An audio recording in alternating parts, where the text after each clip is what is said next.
It wasn't the vampire, it wasn't the blood, and it wasn't the ghosts. When ABC decided to pull the plug on Dark Shadows, their biggest daytime hit, the real reason had nothing to do with what people thought. Behind the official excuses about ratings and budgets was a far stranger truth.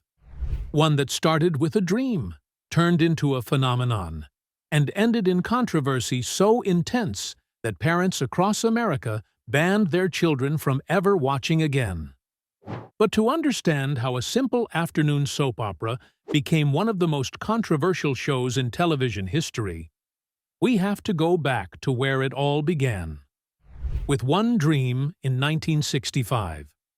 One night in 1965, producer Dan Curtis jolted awake in his Manhattan apartment, heart racing. He had seen something in his sleep, something he couldn't shake. In that dream, a young woman stepped off a train at an empty station. She looked lost, the kind of lost that feels permanent. A fog rolled across the tracks. The sound of the train faded into silence. She began walking toward a large, shadowed mansion on a hill. That was it. No plot, no dialogue, just one haunting image. By sunrise, Dan told his wife, Norma May, what he saw. And instead of shrugging it off, she said, "That's your next show." Curtis wasn't a soap opera guy. He'd been known for sports and anthology productions, but something about that dream felt cinematic, gothic, tragic, beautiful. The next morning, without a script, without a pilot, without a single character name, Dan Curtis walked into ABC's offices and pitched that dream. Just the dream. And somehow, they said yes. Within 24 hours, ABC gave him the green light. They were desperate. Their daytime ratings were collapsing, and As the World Turns on CBS was dominating with a 13.9 rating. ABC needed anything that might stand out. They didn't ask for details. They didn't ask for scripts. They didn't even ask how he'd sustain it for 260 episodes a year. They just said yes to a dream. That one foggy train platform would evolve into Dark Shadows, a show that would run for over 1,200 episodes and redefine what television could be. But in 1966, ABC thought they were just getting another soap opera. They had no idea what they'd unleashed. Dan Curtis needed a writer who could turn his eerie vision into something coherent. He found Art Wallace, a veteran screenwriter with a love for Gothic storytelling. Wallace didn't just write an outline. He built an entire story Bible called Shadows on the Wall. It had character histories, family trees, and blueprints for 40 episodes. ABC thought it was going to be a moody family drama. But Curtis had a secret. He wasn't interested in writing about marriages and arguments. He wanted ghosts, curses, and the supernatural, the kind of things that had never existed in daytime TV before. When Dark Shadows premiered on June 27, 1966, it opened not with blood or vampires, but with melancholy. Alexandra Moltke played Victoria Winters, a young governess who traveled by train to Collinwood, the mysterious mansion from Curtis's dream. But audiences didn't care. The first ratings were miserable, a 4.1, ranking 13th out of 18 daytime shows. By the end of the year, it had dropped to last place. Critics called it slow, dreary, even boring. Variety's review 2 days after the premiere didn't hold back. Viewers weren't connecting. Victoria Winters was criticized as wooden and lifeless. ABC gave Curtis an ultimatum: raise the ratings in 26 weeks, or the show dies. That pressure became the turning point.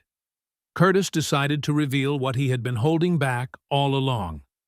April 18, 1967. Episode 211. A gravedigger named Willie Loomis breaks into the Collins family mausoleum. He opens a chained coffin, expecting treasure. Instead, he awakens Barnabas Collins, A vampire, played by Jonathan Frid, a 43-year-old Canadian Shakespearean actor. Barnabas wasn't supposed to last more than 13 weeks. But within days of his arrival, everything changed. Ratings jumped. Teenagers rushed home after school just to watch him.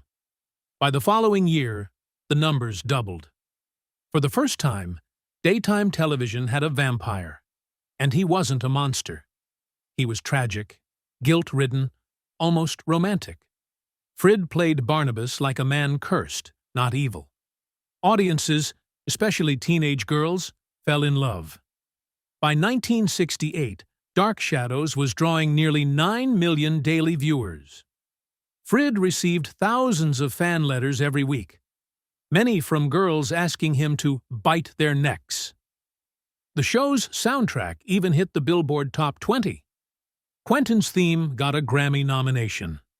Everything about Dark Shadows was defying logic. But it wasn't just a show anymore. It was a cultural event. And that's exactly when everything started to go wrong. In 1967, ABC moved Dark Shadows to a 3:30 p.m. time slot, the exact moment school ended. That single decision changed everything. Now, when the final school bell rang, kids across America ran home to turn on the TV. They didn't want to miss their daily fix of Barnabas, witches, ghosts, and curses. By 1968, most of the audience was under 18, something no one at ABC had ever planned for. Daytime TV was supposed to target housewives, not teenagers. But teenagers were watching Dark Shadows like it was the Beatles on TV. They wrote fan mail, held meetups, and filled theaters when the cast appeared. Even the White House noticed. That Halloween, Tricia Nixon, President Nixon's daughter, invited Jonathan Frid to attend the White House party dressed as Barnabas Collins. The vampire of afternoon television had officially gone mainstream. But in living rooms across America, parents were horrified. Because their children weren't just watching romance and drama. They were watching death, blood, and seances. And it was all happening before dinner. By 1968, ABC was getting hundreds of letters a week. Parents complained that their children were having nightmares. Churches condemned the show as satanic. One preacher, Jack Chick, even published a comic book calling Dark Shadows Satan's favorite TV show. Religious groups protested, demanding ABC cancel it. But the protests only made the ratings soar. At the height of the controversy, Dark Shadows jumped from 2.8 million to over 18 million viewers.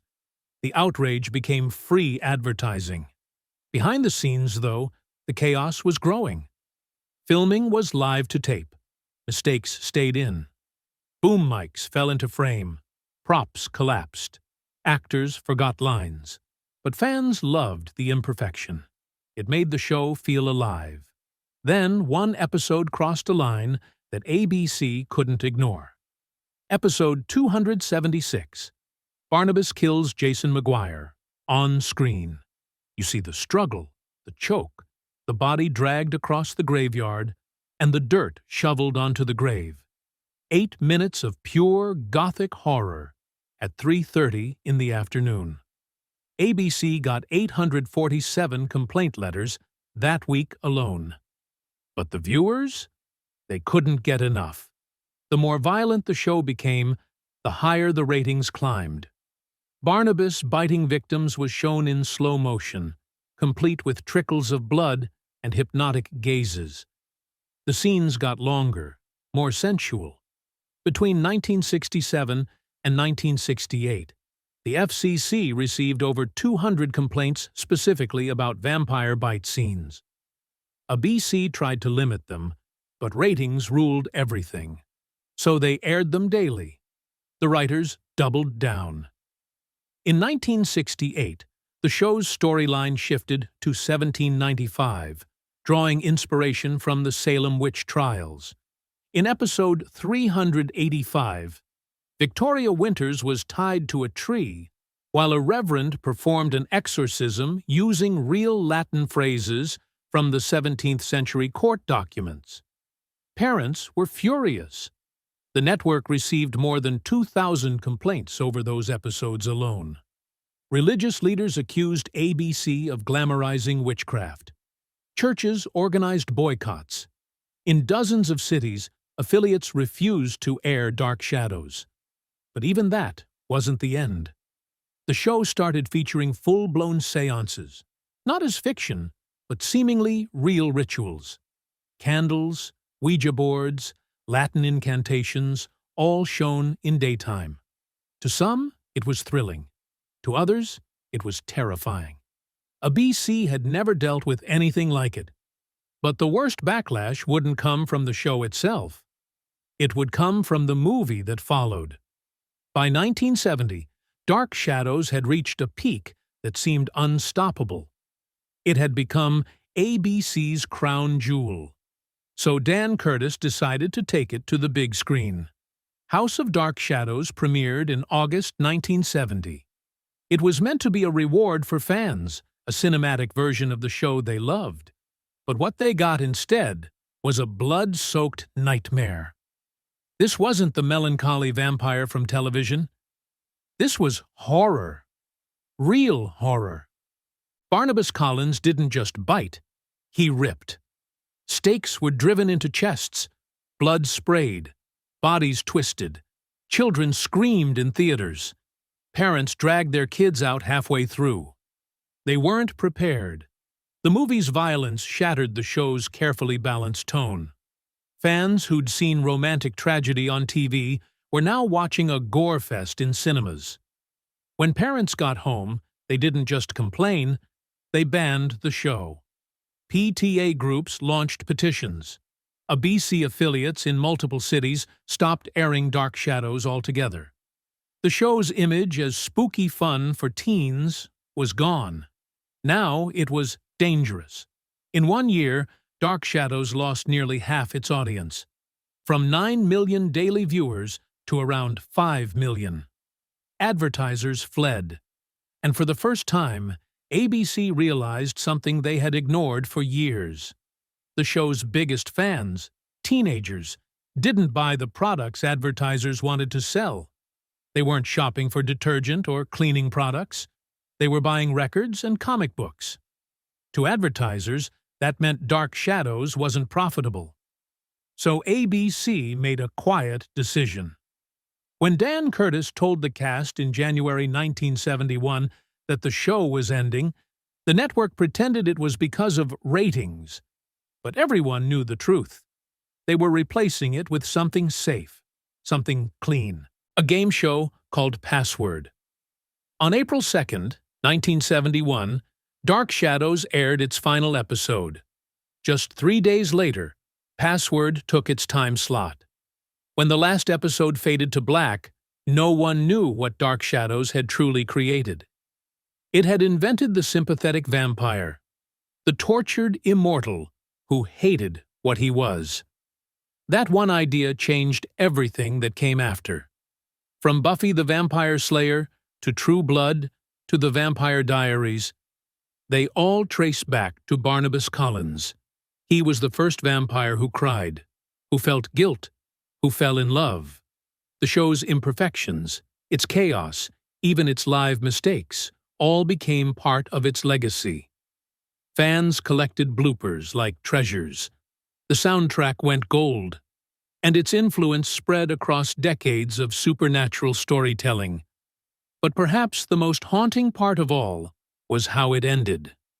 Not with a stake through the heart, but with a whisper from the audience that once adored it. Parents who once tolerated the Gothic romance now saw it as a threat. ABC didn't kill Dark Shadows because of vampires. They killed it because America wasn't ready to see its own reflection in the darkness. Dan Curtis moved on to films, and Jonathan Frid swore he'd never play a vampire again. He didn't want to become another Bela Lugosi, trapped forever in the same role. But Dark Shadows refused to die. Reruns became cult events, conventions formed, collectors traded scripts, photos, and props, and decades later, in 2012, Tim Burton and Johnny Depp resurrected the legend for a new generation. When the lights went down and the fog rolled in once again, audiences were reminded of how one strange dream, a woman stepping off a lonely train into the mist, created one of the most groundbreaking, controversial, and unforgettable shows in television history. It was never just about a vampire. It was about the power of imagination and the shadows we invite into our homes when we turn on the TV.